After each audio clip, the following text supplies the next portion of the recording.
इस्लाम तो पर्दे की तालीम देता ही देता है, लेकिन जो लोग हिंदुस्तान में रहते हैं कम से कम उनको तो अपनी तारीख मालूम होगी कि यूरोप ने और अंग्रेज ने हमारी बेटियों को नंगा करने की कोशिश की, बेहिजाब करने की कोशिश की। वरना इस्लाम की तालीम तो अपनी जगह, खुद हिंदुस्तान की तहजीब में पर्दा है। हिंदुस्तान की सरजमीन पर जो कहानियां मशहूर बयान की जाती है, उन कहानियों के अंदर या क्या ये कहानी नहीं, जो लोग आज हिंदुस्तान के वफादार बनने का दावा करते हैं, उनको ये नहीं पता कि यही हिंदुस्तान की तारीख है। हिंदुस्तान में एक बादशाह था जिसको दुनिया राम के नाम से जानती है। उसकी बीवी थी, उसका नाम सीता था। सीता को जब एक दहशतगर्द रावण नाम का उठा करके ले गया, तो राम अपने भाई लक्ष्मण के साथ उसको ढूंढने के लिए निकले। यह हिंदुस्तान की तारीख है।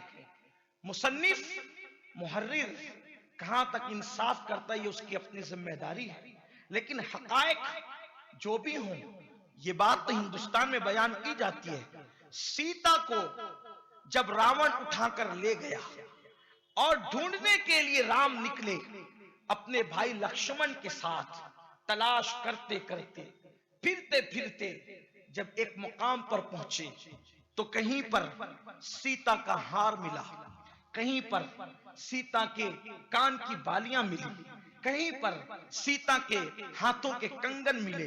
राम उठाते रहे, आगे बढ़ते रहे।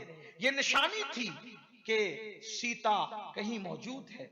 सीता जिस वक्त उठाकर ले जाने वाला ले जा रहा था, तो कहीं अपने गले का हार, कहीं अपने कान की बालियां, कहीं अपने हाथों के कंगन वो डालती रही। क्यों? उसे यकीन था कि कोई ढूंढने वाला आएगा तो इन निशान पर चल करके वो मुझे तलाश कर लेगा। जब हार देखा, राम की बीवी थी, राम ने पहचान लिया ये सीता का हार है। का बालियां देखी, राम ने पहचान लिया सीता की बालियां हैं। कंगन देखे, राम ने पहचान लिया कि सीता का कंगन है। लेकिन जिस वक्त पाजेब की बारी आई तो लक्ष्मण ने अपने भाई राम से कहा, भैया ये तो भाभी का पाजेब है, ये तो भाभी का पाजेब है। मौर्रिक लिखता है कि लक्ष्मण से पूछा गया कि तुमने अपने भाभी का हार नहीं पहचाना, तुमने अपने भाभी की कान की बालियां नहीं पहचानी, तुमने अपने भाभी के कंगन नहीं पहचाने, तुमने अपने भाभी के पाजेब ही कैसे पहचाने? हालांकि भाभी का हार भी तो पहचाना जा सकता था, भाभी की कान की बालियां भी तो पहचानी जा सकती थी, भाभी के हाथ के कंगन भी तो पहचाने जा सकते थे, लेकिन तुमने कुछ नहीं पहचाना, पाजेब भी क्यों पहचाना? तो लक्ष्मण ने अपने भाई राम से कहा कि मैंने अपने भाभी के पाजेब के पैरों के सिवा उसके पूरे वजूद को कभी नहीं देखा था।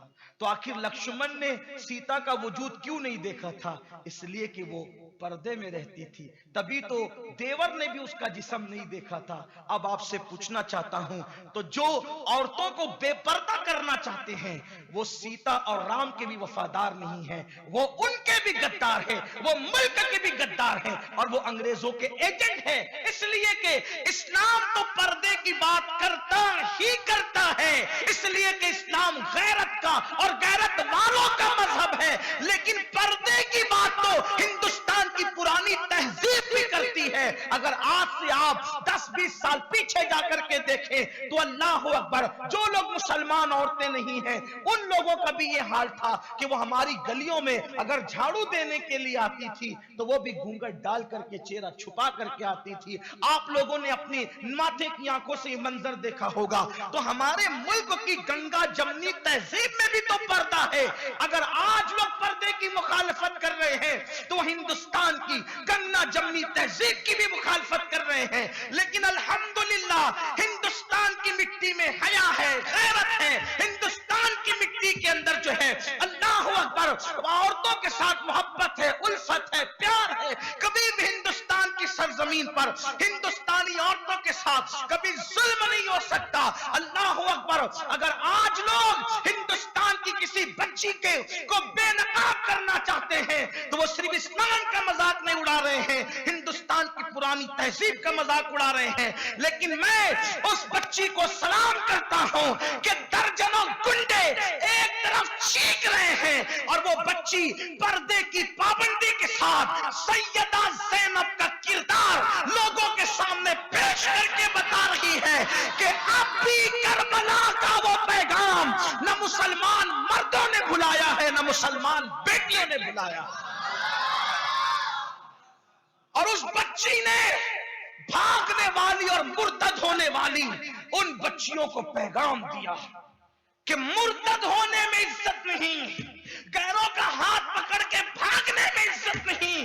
जब भी जमीन का सौदा हो तो इस्लाम पे डट जाने में इज्जत है। एक तरफ मुर्तद होकर भागने वाली वो बेटियां हैं जिनको कोई नहीं पूछता, और एक तरफ इस्लाम की वो बेटी है जो नारे तकबीर बुलंद करती है। तो सोचो अल्लाह के नाम में कितनी ताकत है कि उसने 3 मरतबा अल्लाह अकबर कहा और एक गुमनाम घराने की बच्ची जन शक्ल में पूरी दुनिया के अंदर मशहूर हो गई। अल्लाह बता रहा है कि मेरे नाम की ताकत देखो, फज़कुरूनी अज़कुरकुम का जलवा देखो कि उसने अल्लाह अकबर 3 मरतबा क्या कहा। उसके बाप को कोई नहीं जानता, उसके खानदान को कोई नहीं जानता, लेकिन अल्लाह अकबर के नाम की बरकत कि पूरी दुनिया में आज उसके नाम के डंके बज रहे हैं। और वो बच्ची का किरदार पूरे हिंदुस्तान की बेटियों को बता रहा है कि बिकने में फायदा नहीं, दीन से दूर होने में फायदा नहीं, भागने में फायदा नहीं, दीन पर डटने में फायदा है। और आज उसको वो इज्जत मिली इंशाअल्लाह कि रहती दुनिया तक के उसका तस्करा होगा, रहती दुनिया तक उसको याद किया जाएगा। और क्यों ना हो, कुरान कहता है वलिल्लाहिल इज्जतु वलिरसूलिही वलिलमुमिनीन, इज्जत तो अल्लाह के लिए है, इज्जत तो अल्लाह के रसूल के लिए है, और इज्जत तो नबी के वफादारों के लिए। जब जब कोई अल्लाह रसूल का वफादार होता है अल्लाह उसको ऐसी इज्जत अता करता है। और मैं मुसलमानों से कहना चाहता हूं, अगर आज लोग कहते हैं कि हिजाब वालों को हम पढ़ने नहीं देंगे, पर्दा करने वालों को हम पढ़ने नहीं देंगे, तो मुसलमानों को चाहिए कि वो मुत्तहिद होकर सहाबा और अहले बैत और सवाद आजम के अकीदे पर मुत्तहिद होकर लड़कियों की अलग से कॉलेजेस कायम करें, लड़कियों के अलग से स्कूल्स कायम करें, और उनको ऐसा तमाचा मारे कि तुम क्या नहीं पढ़ाओगे, हम अपनी बेटियों के लिए पढ़ाने का इंतजाम अलग से करेंगे। मुसलमान आज इस पर तवज्जो नहीं कर रहा है। बेटियों की शादियों पे लाखों रुपए खर्च हो रहे हैं। काश एक बेटी की शादी पे लाखों और करोड़ों खर्च करने की बजाय अगर वो करोड़ों रुपयों की हिफाजत कर ली जाए तो हजारों मुस्लिम बेटियों की इज्जत और आबरू महफूज की जा सकती है। और यूं भी ये बेहिजाब करना क्यों चाहती है? ये बेहिजाब इसलिए कि भेड़िया हमेशा चाहता है, भेड़िए की ये हमेशा ख्वाहिश है कि बकरियां चरवाहे की निगहबानी से दूर हो जाए। बकरियां चरवाहे की निगहबानी से दूर हो जाए। बिल्ली की नीयत यह है कि मुर्गी दरबे से बाहर, कुत्ते की नीयत यह है कि चिड़िया दरबे से बाहर हो। क्यों? इसलिए कि कुत्ते की नीयत उस वक्त तक मुकम्मल नहीं हो सकती जब तक कि चिड़िया दरबे में है। चिड़िया दरबे में है, वो भौंक करके कहता है कि ये जुल्म हो रहा है, इसको आजाद करो। तो आजाद कराने में चिड़ियों से कोई मोहब्बत नहीं है, उन चिड़ियों को लुक़्मा तर बनाना चाहता है कुत्ता, इसलिए वो उसकी आजादी पर भौंक रहा है। वरना उसको चिड़ियों से कब से प्यार होने लगा? चिड़ियों से प्यार तो उस मालिक को है जो कुत्ते के गंदे दांतों से उन चिड़ियों को बचाना चाहता है।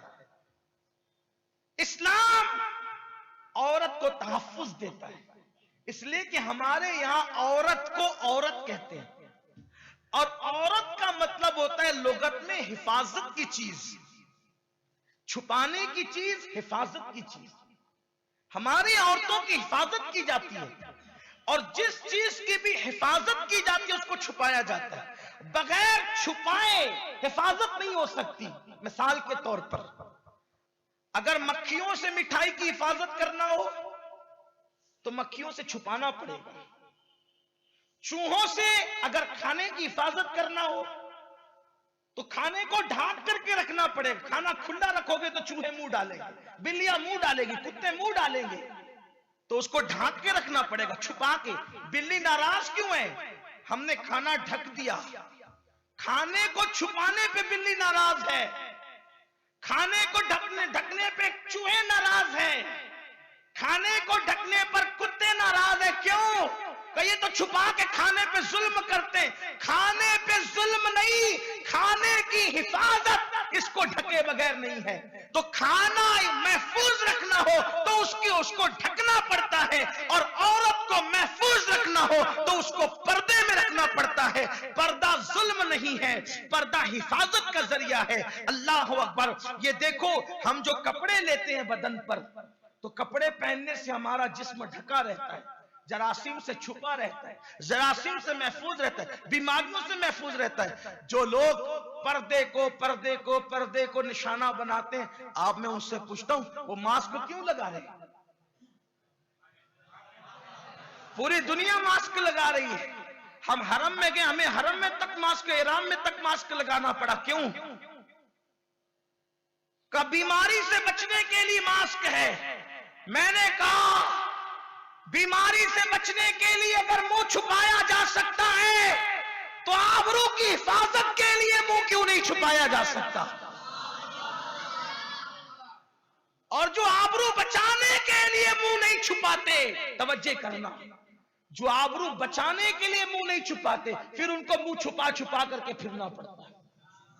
इसलिए मुसलमानों की जिम्मेदारी, वक्त बहुत ज्यादा हुआ, मुसलमानों की जिम्मेदारी है वो पर्दे को आम करें। रोड पे हम कोई धींगा मस्ती नहीं चाहते, हमारा मजहब अमन का मजहब है। हम कोई हंगामा आराई नहीं चाहते, हमारे मजहब ने हंगामा आराई की इजाजत नहीं दी। लेकिन मुसलमानों को चाहिए कि वो इतना खूबसूरत एहतजाज दर्ज कराएं। एक बेटी के साथ बदतमीजी हुई। पहली बात तो यह है कि जो लोग हिंदुस्तान की बेटियों से हमदर्दियां जताते थे, अब वो कहां सो रहे हैं? क्या ये हिंदुस्तान की बेटी नहीं? क्या मुस्कान का ताल्लुक हिंदुस्तान से नहीं? अगर इतने गुंडे उसकी बेइज्जती कर रहे हैं, अब आप कहां सो रहे हैं?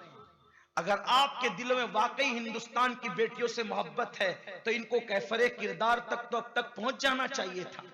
लेकिन अगर ये नहीं पहुंच रहे कैफरे किरदार तक, तो तुम ढोंग रचाते हो, ढोंगी हो तुम, मक्कार हो तुम, तुम्हें कोई किसी से मोहब्बत नहीं है।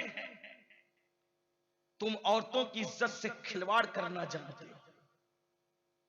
तुम सिखाते थे हमें कैसी मोहब्बत करना चाहिए बेटियों से। बेटियों से मोहब्बत तो हम पहले से जानते हैं। जब लोग अपनी बेटियों को जिंदा दफन कर रहे थे, उस वक्त मेरे नबी फरमा रहे थे, फातिमा तो बदअतु मिन्नी, फातिमा मेरे जिगर का टुकड़ा है। जब बेटियों को लोग शैतान समझते थे, उस वक्त मेरे रसूल अपनी बेटी के इस्तिकबाल के लिए उठ करके खड़े हो जाते, फिदा के उम्मी वाबी या फातिमा फरमाया करते थे, फातिमा तुझ पर मेरे माँ बाप कुर्बान हो जाए, ये फरमाया करते थे। सबके रिश्ते मुनक़ते हो जाएंगे, लेकिन बेटी के जरिए से जिनसे रिश्ता है, फरमाया कि वो रिश्ता मेरा मुनक़ते नहीं होगा, इल्ला नसबी व सबबी फरमाया। और भी रिश्तों को उसमें शामिल किया, लेकिन अव्वल दर्जे पर बेटी का वो रिश्ता रखा, शहजादी का वो रिश्ता रखा। फरमाया कि मैं हसन और हुसैन का उसबा हूं। आका करीम सल्लल्लाहु अलैहि वसल्लम ने नहीं फरमाया?